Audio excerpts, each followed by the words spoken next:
നമസ്കാരം. മലയാളി വാർത്തയിലേക്ക് സ്വാഗതം. പാലക്കാട് നഗരസഭ തിരിച്ചുപിടിക്കുമെന്ന വാഗ്ദാനവുമായി രാഹുൽ മങ്കൂട്ടത്തിൽ MLA തൻ്റെ ഫേസ്ബുക്ക് പോസ്റ്റിലൂടെയാണ് ഞങ്ങൾ ഒരുങ്ങിക്കഴിഞ്ഞു, പാലക്കാട് നഗരസഭ ഞങ്ങൾ തിരിച്ചു പിടിക്കുമെന്ന് രാഹുൽ മങ്കൂട്ടത്തിൽ ഉറക്കെ പ്രഖ്യാപിച്ചിരിക്കുന്നത്. മാത്രമല്ല മറ്റ് വെല്ലുവിളികൾ അതിനെല്ലാം മറികടന്ന് പ്രചാരണ രംഗത്തും സജീവമായി രാഹുൽ മങ്കൂട്ടത്തിൽ പങ്കെടുക്കുന്നുണ്ട്. പോസ്റ്റർ ഒട്ടിക്കുക, അതുപോലെ തന്നെ സ്ഥാനാർത്ഥികൾക്ക് വേണ്ടി വോട്ടിനായി അഭ്യർത്ഥിക്കുക തുടങ്ങി പ്രവൃത്തി മണ്ഡലങ്ങളെല്ലാം രാഹുൽ മങ്കൂട്ടത്തിൽ പതുക്കെ സജീവമായി കൊണ്ടിരിക്കുകയാണ് എന്ന് തന്നെയാണ് നമുക്ക് മനസ്സിലാക്കാൻ സാധിക്കുന്നത്. എന്തായാലും നേതൃത്വത്തിൻ്റെ ഒരു പ്രതികരണം എന്താണെന്നതാണ് ഇപ്പോൾ ഉയരുന്ന ഏറ്റവും വലിയ ചോദ്യം.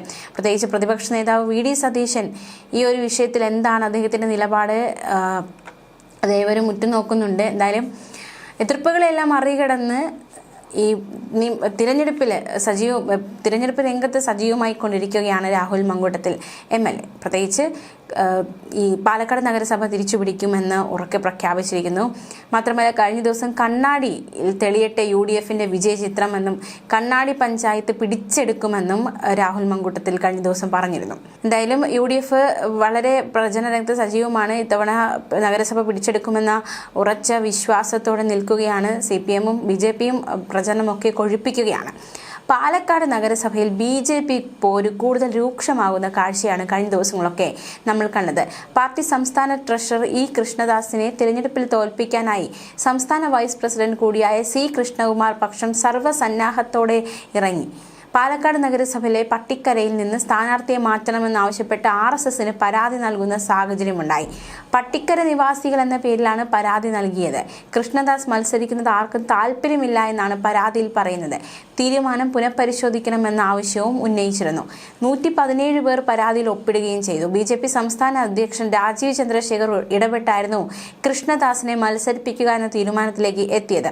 E കൃഷ്ണദാസ്, P സ്മിതേഷ് എന്നീ 2 പേർക്ക് മാത്രമാണ് എതിർവിഭാഗത്തിൽ നിന്നും സീറ്റ് നൽകിയത്. കൃഷ്ണദാസ് വിജയിച്ചാൽ നഗരസഭ ചെയർമാനാകാൻ സാധ്യതയുണ്ടെന്നത് കണക്കിലെടുത്തായിരുന്നു വെട്ടാനുള്ള നീക്കങ്ങൾ സജീവമാക്കുന്നതെന്നാണ് നിലവിലെ നിഗമനം.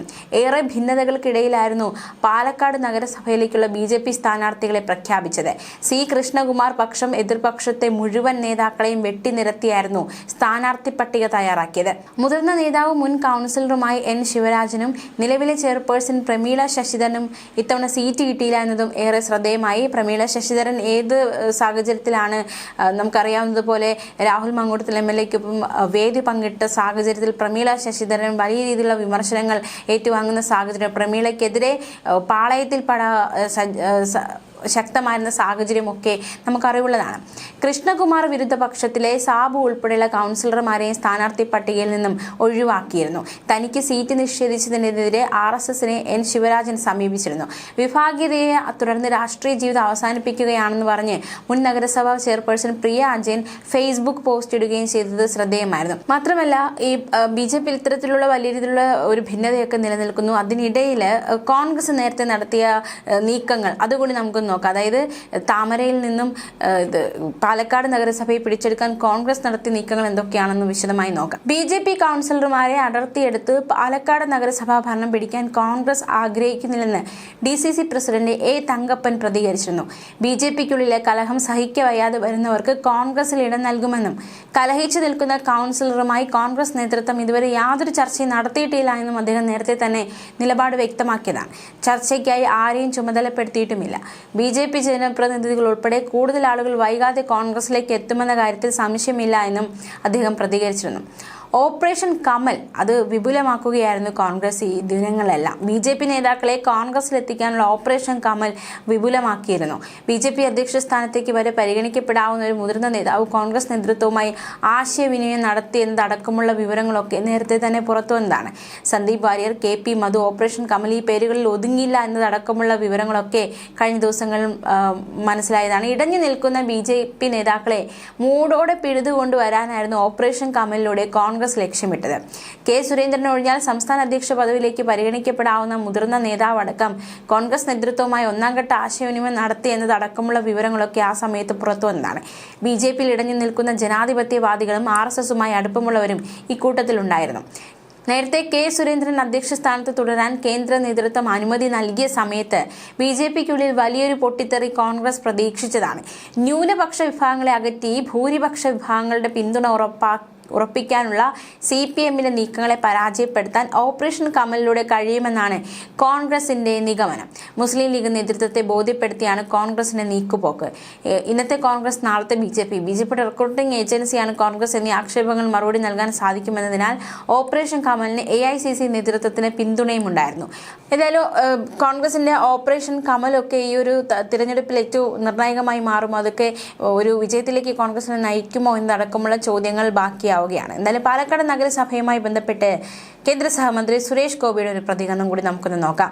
പാലക്കാട്ടുകാർക്ക് അബദ്ധം പറ്റില്ലെന്നും തിരഞ്ഞെടുപ്പ് കാലത്ത് കിറ്റും ചില ടൂളുകളുമായി എത്തുന്നവരെ സൂക്ഷിക്കണമെന്നും കേന്ദ്ര സഹമന്ത്രി സുരേഷ് ഗോപി പാലക്കാട് നഗരസഭയിൽ വിവിധ വികസന പദ്ധതികളും വികസന സദസ്സും ഉദ്ഘാടനം ചെയ്യുകയായിരുന്നു സുരേഷ് ഗോപിയുടെ പ്രതികരണം. ഇരട്ട എഞ്ചിൻ സർക്കാരിന്റെ നേട്ടമാണ് പാലക്കാട് നഗരസഭയിലെ മാതൃകാപരമായ വികസനം. കേന്ദ്രവും പാലക്കാടും ഭരിക്കുന്നത് BJP ആണ്. ഈ നവംബറോടെ കേരളം മുഴുവൻ അത് വ്യാപിപ്പിക്കും. ഉദ്ഘാടനം ബഹിഷ്കരിച്ച ചിലരുണ്ട്. വസ്തുത മനസ്സിലാക്കി അവരെ വോട്ടർമാർ തിരസ്കരിക്കണം. MPമാർ മണ്ഡലത്തിൽ എന്തു ചെയ്തു എന്നത് ജനം ഓഡിറ്റ് ചെയ്യണം. അതിന്റെ അടിസ്ഥാനത്തിലാകണം വോട്ട് നൽകേണ്ടതെന്നും അദ്ദേഹം പറഞ്ഞു. തിരുവനന്തപുരത്ത് 3 തവണ MP ആയ വ്യക്തിയേക്കാൾ കൂടുതൽ കാര്യങ്ങൾ രാജ്യസഭയിലേക്ക് നാമനിർദ്ദേശം ചെയ്യപ്പെട്ട സിനിമാക്കാരനായി തനിക്ക് ചെയ്യാൻ സാധിച്ചെങ്കിൽ അത് തിരുവനന്തപുരത്തുകാർ വിളംബരം ചെയ്യണം. തൃശ്ശൂരിൽ ശക്തൻ മാർക്കറ്റും തൃശ്ശൂർ റൗണ്ടും നവീകരിക്കാൻ ഇതുവരെ തന്നെ അനുവദിച്ചിട്ടില്ല എന്നും ഇതിന് കാരണം കോർപ്പറേഷനിൽ BJPക്ക് ഭരണമില്ലാത്തതാണെന്നും അദ്ദേഹം പറഞ്ഞു. നഗരസഭയുടെ വികസന നേട്ടങ്ങളിൽ ഭരണ നേതൃത്വത്തെ അദ്ദേഹം അഭിനന്ദിച്ചു. കേന്ദ്ര സർക്കാരിന്റെ ഗ്രാന്റ് ഉപയോഗിച്ച് പൂർത്തീകരിച്ച town hall annex, Sultanpetta complex, stadium ബൈപ്പാസിലെ organic market, Olavakkode comfort station, നഗരസഭയിലെ ജിയോഗ്രഫിക്കൽ ഇൻഫർമേഷൻ സിസ്റ്റം എന്നിവയുടെ ഉദ്ഘാടനമൊക്കെ നിർവഹിക്കവെയാണ് സുരേഷ് ഗോപി കാര്യങ്ങളെല്ലാം വ്യക്തമാക്കിയത്. പുതിയ കോംപ്ലക്സുകളെല്ലാം 2026 ജനുവരിയോടെ പൂർണ്ണതോതിൽ പ്രവർത്തനക്ഷമമാകുമെന്ന് കേന്ദ്ര സഹമന്ത്രി സുരേഷ് ഗോപി ജനങ്ങൾക്ക് ഉറപ്പ് നൽകുകയും ചെയ്തു. മാത്രമല്ല, പാലക്കാട് നഗരസഭയെക്കുറിച്ച് പറയുമ്പോൾ ഹെഡ്ഗേവാർ വിഷയത്തിൽ പാലക്കാട് നഗരസഭാ യോഗത്തിൽ ബഹളമുണ്ടായ വാർത്തകളൊക്കെ നമ്മൾ അറിഞ്ഞതാണ്. CPM UDF കൗൺസിലർമാർ നഗരസഭാ യോഗത്തിൽ പ്രതിഷേധം ഉയർത്തുകയും ആരാണ് ഹെഡ്ഗേവാർ എന്ന പോസ്റ്റർ ഉയർത്തുകയും ചെയ്തതോടെ CPM UDF BJP കൗൺസിലർമാർ തമ്മിൽ വാക്കേറ്റമുണ്ടാവുകയും കയ്യാങ്കളിയിലേക്ക് സംഭവങ്ങൾ നീങ്ങുന്ന കാഴ്ചയൊക്കെ നമ്മൾ കണ്ടതാണ്. ചെയർപേഴ്സണെ കയ്യേറ്റം ചെയ്തതായും ഒരു കൗൺസിലർ കുഴഞ്ഞു വീണു എന്നതടക്കമുള്ള വിവരങ്ങളൊക്കെ നേരത്തെ നമ്മൾ അറിഞ്ഞതാണ്. സംഘർഷഭരിതമായ സാഹചര്യമായിരുന്നു നഗരസഭയിൽ ഒരു ഘട്ടത്തിൽ നിലനിന്നത്. കൗൺസിലർമാരെ പിരിച്ചുവിടുന്നതിനുള്ള ശ്രമത്തിൽ പോലീസ് ശ്രമിച്ചതും സ്ഥിതിഗതികൾ നിയന്ത്രണ വിധേയമാകാതിരുന്നതും അങ്ങനെ ഒരുപാട് സംഭവ വികാസങ്ങൾക്ക് സാക്ഷ്യം വഹിച്ച പാലക്കാട് നഗരസഭ ഇനി ആര് പിടിക്കും, അവിടെ ആര് വാഴും, ഇപ്പോൾ ഭരിക്കുന്നവർ വീഴുമോ, കോൺഗ്രസ് പിടിച്ചെടുക്കുമോ, CPM പിടിച്ചെടുക്കുമോ, അതോ BJP തന്നെ തുടരുമോ, അങ്ങനെ ചോദ്യങ്ങൾ ഒരുപാട് ബാക്കി നിൽക്കുന്നു. പ്രത്യേകിച്ച് കോൺഗ്രസിനെ സംബന്ധിച്ച് വലിയൊരു പ്രാധാന്യം അർഹിക്കുന്നുണ്ട്. പ്രത്യേകിച്ച് ഈ രാഹുൽ മാങ്കൂട്ടത്തിലുമായി ബന്ധപ്പെട്ടുണ്ടായ വിവാദങ്ങൾ അത് ഏതെങ്കിലും രീതിയിൽ പാലക്കാടിനെ ബാധിച്ചിട്ടുണ്ടോ എന്ന ചോദ്യത്തിനുള്ള ഉത്തരം കൂടിയാകും ഈ തിരഞ്ഞെടുപ്പ് ഫലം എന്നതും ഏറ്റവും ശ്രദ്ധേയമാണ്. ന്യൂസ് ഡെസ്ക് മലയാളി വാർത്ത.